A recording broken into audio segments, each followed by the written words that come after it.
dia a todos. Eu hoje gostaria de vos falar sobre muros invisíveis. A vida está repleta de histórias, de fortificações e de muros que foram derrubados, de muros que eram perfeitamente visíveis. E hoje gostava de vos falar sobre muros que temos que enfrentar todos os dias e que não se veem, e que são muros invisíveis.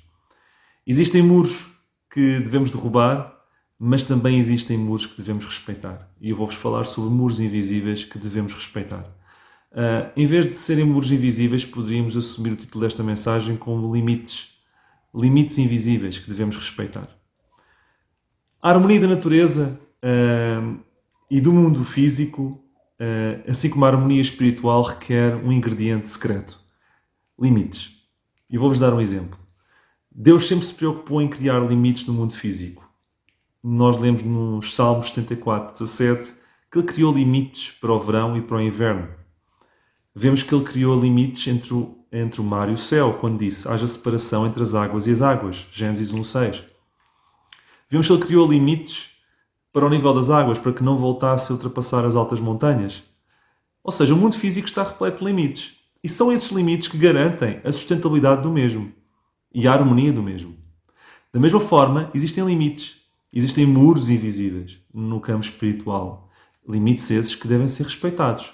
E que assim como os limites no mundo físico garantem harmonia, ordem, paz e vida, os limites no mundo espiritual, que devem ser respeitados, são essenciais para que essa vida no mundo espiritual exista. E a harmonia também. A Bíblia diz que foi Deus que estabeleceu todos os limites da terra. Vemos isso no livro dos Salmos 74, 17. E quando nós mudamos os limites que Deus estabeleceu, sejam eles físicos ou sejam eles espirituais, nós estamos a brincar com o fogo. Eu vou citar uma passagem que diz isso mesmo, que está em Oséias 5:10. Os príncipes de Judá são como os que trespassam os limites. Agora vejam, quem trespassa os limites tem que lidar com isto. Derramarei, pois, o meu furor sobre eles. Ou seja, quem passa limites estabelecidos por Deus, quem passa muros invisíveis estabelecidos por Deus, tem que lidar com o seu furor. E, portanto, atenção. É uma coisa séria, que vamos falar, e que deve reter toda a nossa atenção. O primeiro limite que eu queria vos falar, eu queria vos falar sobre dois limites, ou dois muros invisíveis. O primeiro, encontramos no livro do Gênesis, capítulo 2, logo no início. E nos versículos 16 e 17. Talvez seja o primeiro muro, um dos primeiros muros invisíveis que vemos aqui na Bíblia. Gênesis 2, 16, capítulo 2, versículo 16 e 17. E eu passo a citar. E ordenou o Senhor Deus ao homem, dizendo, de toda a árvore do jardim comerás livremente. Mas da árvore da ciência do bem e do mal, dela não comerás, porque no dia em que dela comerdes, certamente morrerás. Eu não li a passagem toda, mas a passagem fala-nos de um contexto de vida, de um contexto de completa liberdade. E eis que, de repente, num contexto de vida e de liberdade, surge uma palavra nova, morte. E esta palavra morte era a consequência de ultrapassar um limite, de ultrapassar um muro invisível. Quero-vos falar de um muro invisível à volta de uma árvore. Este muro invisível era um muro que cercava uma árvore. Era um limite que estava estabelecido à volta de uma árvore. Mas como vamos ver, esta árvore significa muito mais do que uma árvore em si própria. E este muro significa muito mais do que um muro à volta de uma árvore. A questão é, porque é que Deus colocaria uma árvore no jardim do Éden para não ser desfrutada e aproveitada pelo homem? Porque é que Deus se daria esse trabalho de colocar uma árvore que não tinha nenhum objetivo de ser desfrutada nem aproveitada pelo homem? Esta árvore, mostra-nos que nem tudo o que pode ser feito deve ser feito. E serve mesmo para mostrar ao homem que existem limites que devem ser respeitados. Mostra-nos que devemos respeitar os limites que Deus estabelece. Comer do fruto daquela árvore abriria os olhos de Adão para o mal. E Deus queria poupá-lo disso. Muitas vezes nós criticamos Deus pelos limites que Ele nos coloca, sejam eles quais forem. E achamos que Deus não tem o melhor para nós porque nós sabemos o que é melhor para nós. Quero-vos dizer que Adão também achava que sabia o que era melhor para ele e que achava que Deus estava a ser de alguma forma injusto em limitar aquela árvore. Mas sabemos que aquela árvore ia fazer mal, como fez mal a Adão e Eva, e fez-nos mal a todos nós. E, portanto, Deus sabia o que era melhor para Adão e Eva. Primeira nota, quando Deus coloca um limite estabelecido na sua palavra, não critiquemos nem julguemos Deus. Deus sabe o que é melhor para nós. E a história prova de que Adão percebeu mal, que Adão errou e que devia ter respeitado aquele limite, de não ter tocado nem comido do fruto daquela árvore. Deus valoriza o livre-arbítrio. E há quem diga, mas se aquela árvore tinha algo que fazia mal ao homem, porque é que Deus deu ao homem o livre-arbítrio para correr o risco de o homem fazer aquele disparate? Sabem que um dia li que amor sem livre-arbítrio, sem possibilidade de escolha, não é amor. Nós só podemos poder dizer que amamos quando temos hipótese de escolher amar. E Deus, como quer se relacionar com um povo e quer receber esse amor desse povo, um povo só pode amar se puder escolher amar. E, portanto, Adão e Eva só poderiam ter uma relação perfeita com Deus se pudessem ter hipótese de escolha. E essa hipótese de escolha é uma hipótese de escolha para todo o lado. Para escolher o bem e para escolher o mal. E, portanto, a explicação é essa. Deus criou limites, mas Deus manteve o livre-arbítrio porque Deus queria se relacionar com o homem na perspectiva de amor. E amor é 100% compatível com escolha. Aliás, amor é incompatível sem a escolha. Eu queria destacar mais uma vez que eu vejo aqui no contexto de vida, de esplendor, de tudo e mais alguma coisa, a palavra morte. O que aparentemente é estranho. Eu vou abordar este assunto um pouco mais adiante e fazer aqui uns paralelismos, mas queria deixar esta nota. Portanto, a vida de Adão e Eva dependia apenas e só de uma coisa: obediência.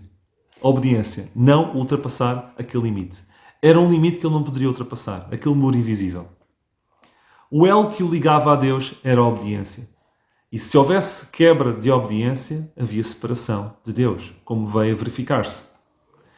Esta árvore fala-nos de um limite, um muro que não devemos passar. E qual é esse muro, qual é esse limite? De pôr em causa a voz de Deus. De pôr em causa e duvidar aquilo que Ele diz. Nós nunca devemos passar este muro.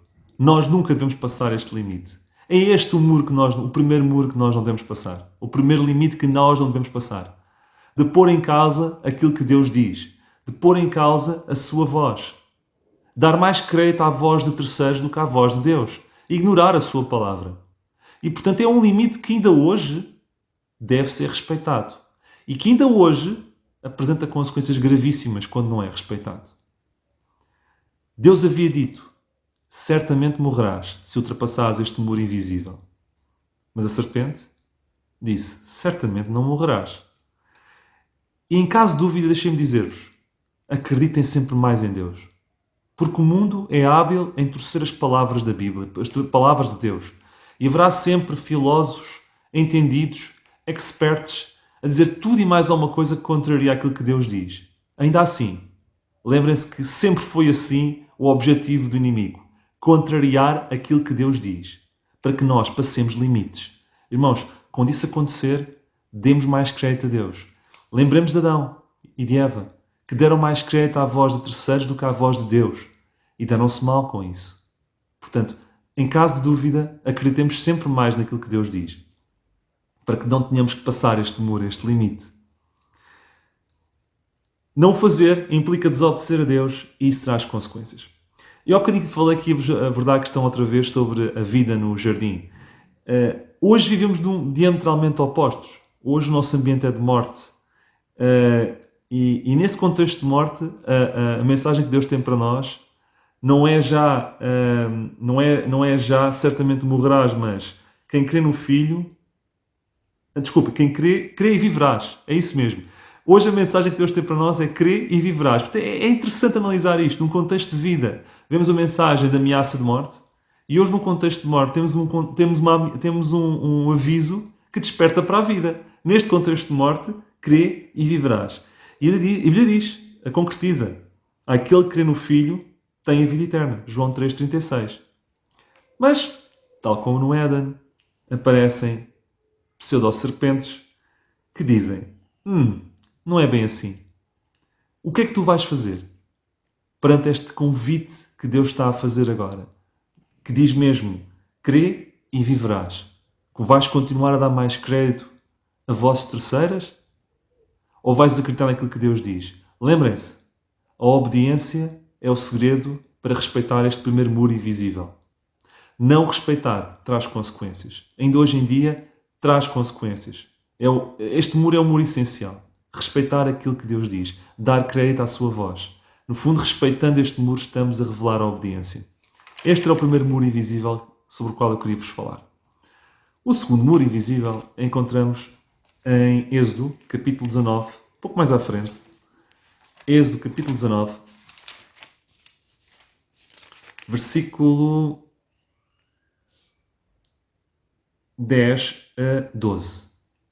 Diz assim: Disse também o Senhor a Moisés: Vai ao povo. Antes de mais, isto é o contexto em que Deus está no Monte Sinai a revelar um concerto eterno para com o povo de Israel. E diz assim o seguinte, a palavra de Deus: Vai ao povo e santifica-os hoje e amanhã e lavem eles os seus vestidos. E estejam prontos para o terceiro dia, porque quando no terceiro dia o Senhor descerá diante dos olhos de todo o povo sobre o Monte Sinai. Ok? Parênteses. Deus está aqui a dizer que vai descer diante de todos os olhos sobre o povo. Quero-vos dizer que ele, antecipadamente nesta passagem, promete ao povo de Israel que será um povo eleito, será um reino sacerdotal. Faz aqui um concerto fantástico com o povo. E depois deste versículo que diz que ele vai descer e que vai se revelar ao povo, versículo 12: E marcarás limites ao povo em redor. Em redor do quê? Da montanha, do Monte Sinai. Dizendo: Guardai-vos que não subais ao monte, nem toqueis o seu termo. Todo aquele que tocar o monte certamente morrerá. Não é estranho? Não é estranho Deus estar a revelar-se desta forma espetacular e de repente, calma, depois de se revelar, mas há limites. Eu quero manter um limite, um cordão sanitário, está muito em voga agora esta palavra, em volta do Monte Sinai. Não é assim um contrassenso? Deus está a manifestar-se desta forma, a prometer e ao mesmo tempo a manifestar limites que devem ser mantidos em volta do Monte Sinai. O que é que isso nos pode dizer hoje?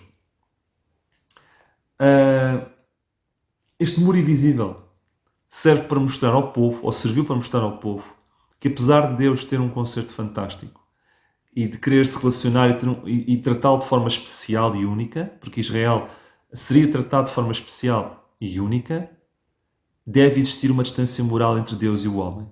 Deve existir respeito e temor entre Deus e o homem.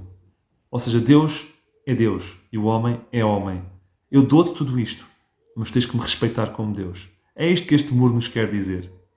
E eu gosto desta passagem porque eu acho que uma das características, uma das coisas que nos falta mais à igreja hoje em dia, aos crentes, é falta de temor a Deus. Falta de reverência a Deus. Achamos que o Sinai é todo nosso. E falta acordarmos para esta realidade. Há um muro invisível à volta do Monte Sinai. Há um muro invisível à volta de uma árvore. Mas há um muro invisível à volta de uma montanha. E este muro invisível à volta de uma montanha mostra-nos que, apesar de Deus ser o máximo para connosco, há limites. Lembremos da distância moral que separa Deus do homem. Lembremos que Deus requer temor. Lembremos que Deus requer reverência. Lembremos que Deus requer respeito e pela sua grandiosidade. E eu temo que muitas vezes isso não acontece. Faltam-nos limites à volta do Sinai. A Bíblia muitas vezes é ensinada e interpretada não de acordo com os padrões de Deus, mas com os padrões humanos. E relativiza Deus à significância humana. Falta acordar para este muro. Eu achei que vos devia falar sobre este muro, porque sinto necessidade de vos dizer isto. Acredito que nós seremos muito melhores cristãos se respeitarmos este muro. Se percebemos que existe uma distância, ou melhor, deixem-me dizer de outra forma, a nossa proximidade para com Deus será tanto maior quanto maior a percepção da distância moral que separa o homem de Deus. A nossa proximidade para com Deus será tanto maior quanto mais nós percebemos a distância moral que separa-nos de Deus. E isto é um fator importante que convém ser destacado e repetido.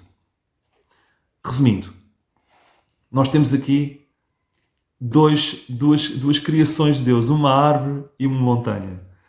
O primeiro limite que nós encontramos à volta da árvore, do conhecimento do bem e do mal, aponta-nos para a necessidade de obediência, para nós darmos importância, para nós não ultrapassarmos o limite do respeito pela sua vontade, pela sua palavra, para nós darmos crédito mais à sua palavra do que às opiniões de terceiros e para obedecermos. Ou seja, é o limite da obediência, cujo cumprimento garante-nos vida.